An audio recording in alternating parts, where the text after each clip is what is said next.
This is a short video on operation costing.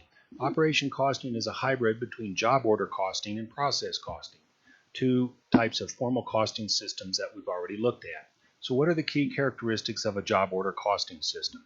First, we use job order costing when we have a job shop. With regards to our product, we have dissimilar products that make dissimilar demands upon our various manufacturing resources. And in terms of documentation, we use a job order cost sheet where we accumulate the costs that have been assigned to that job order. In process costing, we have a flow shop, which among other things means sequential manufacturing. In other words, we may have a series of processes. The product flows into process A, and then it flows out of process A into process B, and then out of B into process C, so forth and so on. Furthermore, in a flow shop, our products are identical. In operation costing, or an operation costing scenario, we have a mixture of a job shop and a flow shop. And the characteristics that we're going to utilize from job order costing is going to be our job order cost sheet, and the characteristics that we are going to utilize from our process costing is going to be the idea of accumulating costs into these cost pools, direct material and conversion costs, and calculating a rate and then assigning those costs to the products based on some measure of output. In this case, it'll be physical units. So the first step is to identify what our cost system looks like in this case. In other words, how many cost pools or cost categories do we have? Well, what do we have?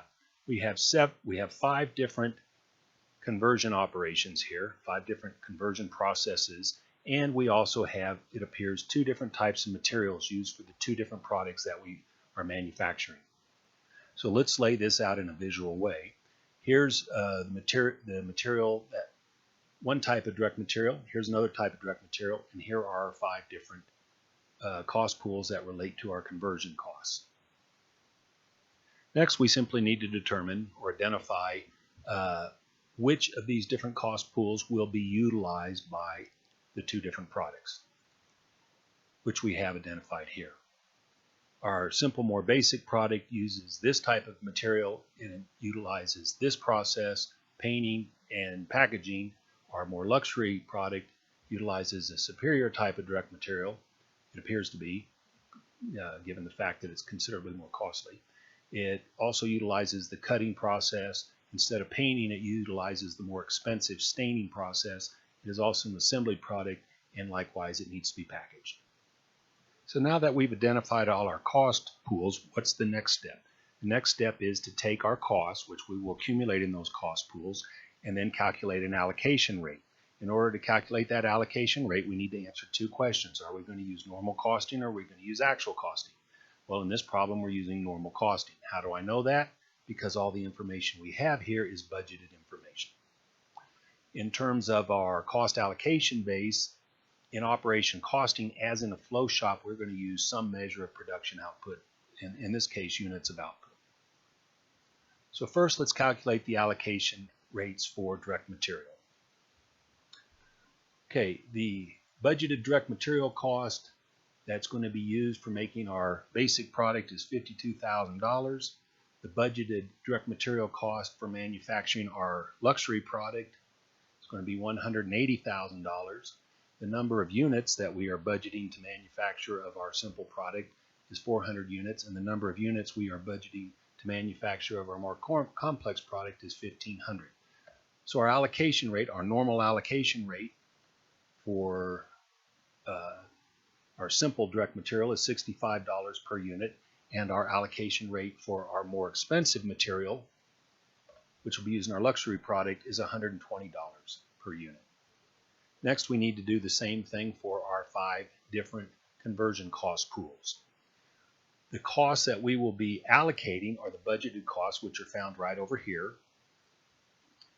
$41,400 for cutting, $6,400 for painting, $24,000 for staining, $33,000 for assembly, and $11,500 for packaging, for a total budgeted cost to convert inputs into outputs of $116,300.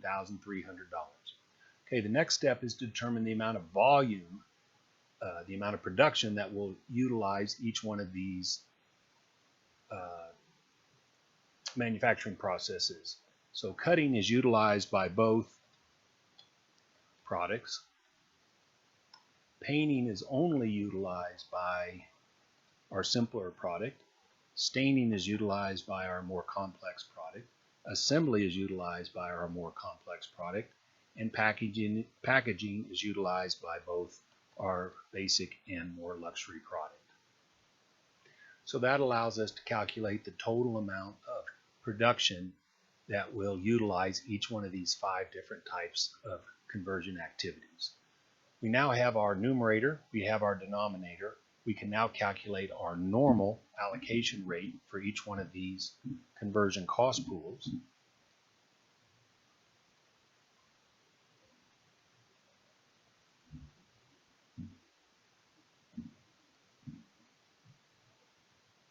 So let's review what we've done so far. We've calculated our allocation rate per unit for direct materials for each of our 2 types of materials. We've also calculated our conversion cost per unit of output for each of our 5 different types of conversion activities. The next step would be to fill out our job order cost sheet. Okay, the material costs for producing one of our simple units is $65.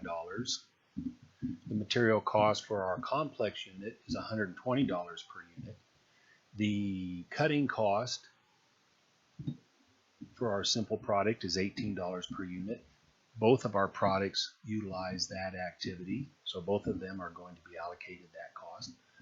The painting cost, which is only utilized by our simple product, is $8 per unit. The staining activity is only utilized by our complex product. That is $16 per unit. Assembly cost is only utilized by our complex product. That's $22 per unit.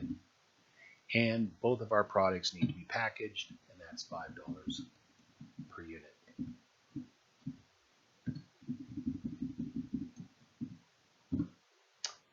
Okay, again, let's step back 30,000 feet, make sure we understand what's happening here. We make 2 products. One's a basic product, one's a luxury product. We've got 7 different cost pools where we accumulate costs. 2 of them are for materials and 5 of them are for conversion costs. We've now costed each one of our products, and we can see that the individual unit cost of making 1 unit of our simple product is $96, and the unit cost of making one of our luxury units is almost twice that, or approximately twice that, $181 per unit. It's important, I didn't say it's critical, that we always stop to analyze and interpret what we're doing to see that it always makes sense. For example, if we understand that we've got a simple product and a luxury product and we ended up costing them, and let's assume that these numbers were somehow reversed, that wouldn't make any sense. Okay, now that we have determined what our costs are per unit of each of our 2 products, we need to cost our entire job order.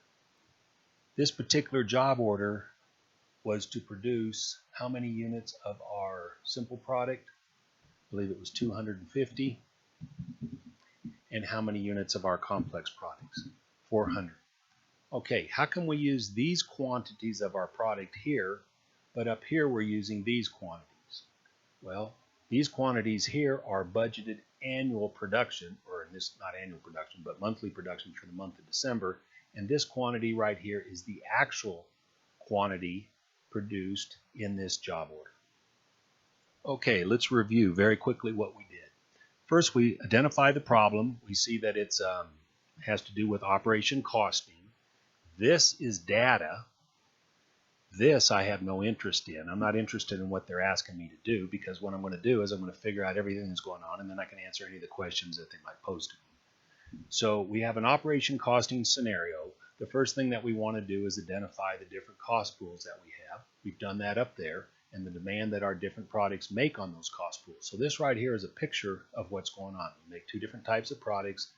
Here's the 2 different types of materials utilized, and here's the 5 different types of conversion activities.